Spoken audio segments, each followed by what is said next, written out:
दोस्तों आज आपके लिए मैं वीडियो लेके आया हूँ मेडिसिन्स के बारे में, जिसमें हम कवर करेंगे कि पिगरी में क्या क्या डिसीज़ेज़ होते हैं और उनकी क्या क्या मेडिसिन्स हैं। दोस्तों मैं कोशिश करूँगा कि मेडिसिन के ऊपर 3-4 वीडियो बनाऊँ जिसमें ज़्यादातर जो डिसीज़ेज़ हैं सबके सब कवर हो जाएँ। आज के वीडियो में मैं 4-5 डिसीज़ेज़ कवर करूँगा और उनकी मेडिसिन्स कवर करूँगा। तो दोस्तों चालू करते हैं बुखार से।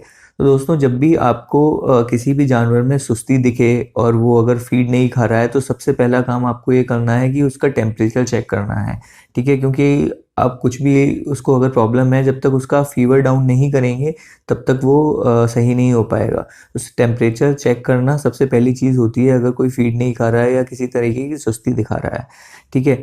तो पहले बात करते हैं बुखार की। सूअर में बुखार होता है 103 डिग्री फ़ारेनहाइट के ऊपर। अगर उसका टेम्परेचर 103 डिग्री फ़ारेनहाइट के ऊपर है तो उसको बुखार है, तो हमें उसे दवा देनी है। तो पहले हम बात करते हैं नॉर्मल दवा की। पहले आपको न्यूट्री एनपी यूज़ करनी है, ठीक है? आपको फ़ोटो में दिख रही होगी न्यूट्री एनपी, ठीक है? इसमें निमेसुलाइड एंड पैरासिटामॉल होता है, तो आपको ये यूज़ करना है।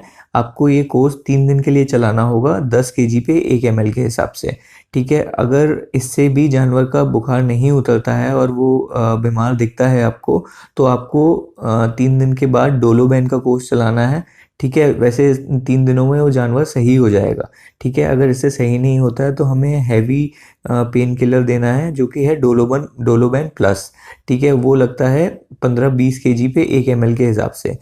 और अगर जानवर का टेम्परेचर बहुत ज़्यादा हाई है, मतलब अगर 105 के आसपास उसका टेम्परेचर है, 105, 106, तो आपको उसके साथ एक अच्छा एंटीबायोटिक भी देना होगा। वो जेंटामाइसिन भी हो सकता है, FM50 या बायरोसिन 1 शॉट, ठीक है? तो आप इन तीनों में से कोई एक एंटीबायोटिक दे सकते हैं, जो भी आपके यहाँ उपलब्ध हो। वो आपको देना है 1 ml 10 केजी के हिसाब से।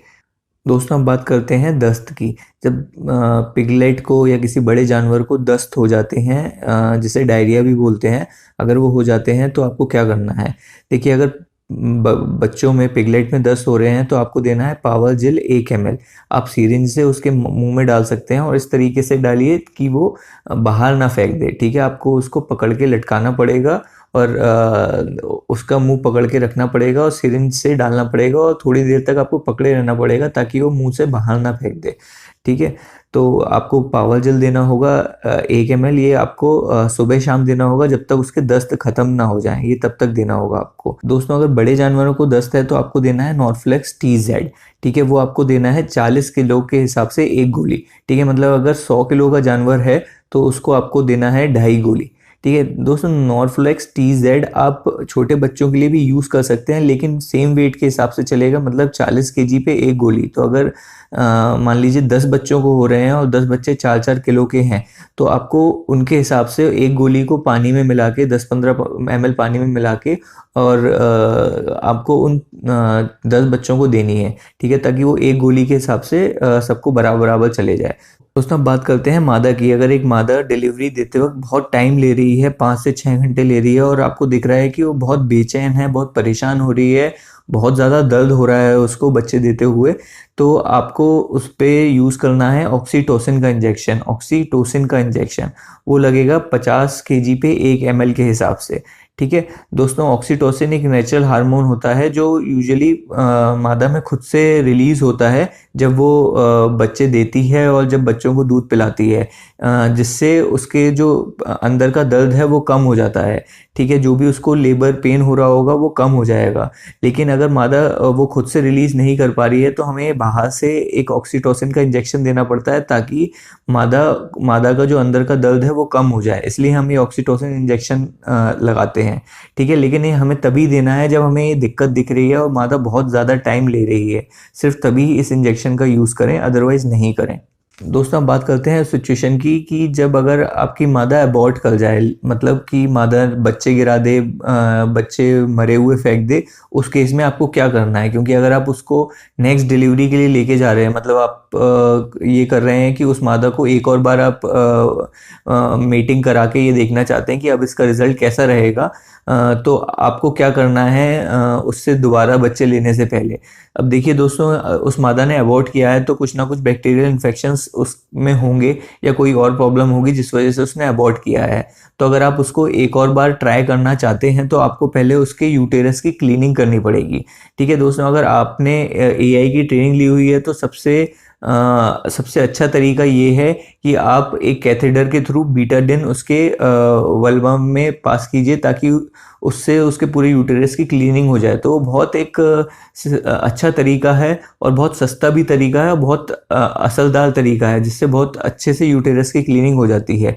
लेकिन दोस्तों ये इसके लिए एआई में आपका हाथ अच्छा होना चाहिए, ट्रेनिंग अच्छी होनी चाहिए, क्योंकि इससे रिस्क भी बनता है कि आपकी मादा परमानेंटली ख़राब भी हो सकती है अगर आप उसको गलत तरीके से कर बैठे तो। ठीक है, अगर आपको एआई में ट्रेनिंग नहीं है, आप एआई करना आपको नहीं आता है, तो आप इसका दूसरा तरीका भी है, वो आप ये कर सकते हैं कि आप यूट्राट्रोन एक लिक्विड आता है 50 ml डेली चलाइए मादा को लगभग एक हफ्ता, 7 दिन 50 ml यूट्राट्रोन आपको डेली देना है। ठीक है, इसी के साथ पहले दिन जब आपने चालू किया था यूट्राटोन, पहले दिन आपको ऑक्सीटेट्रासाइक्लिन एलए देना है।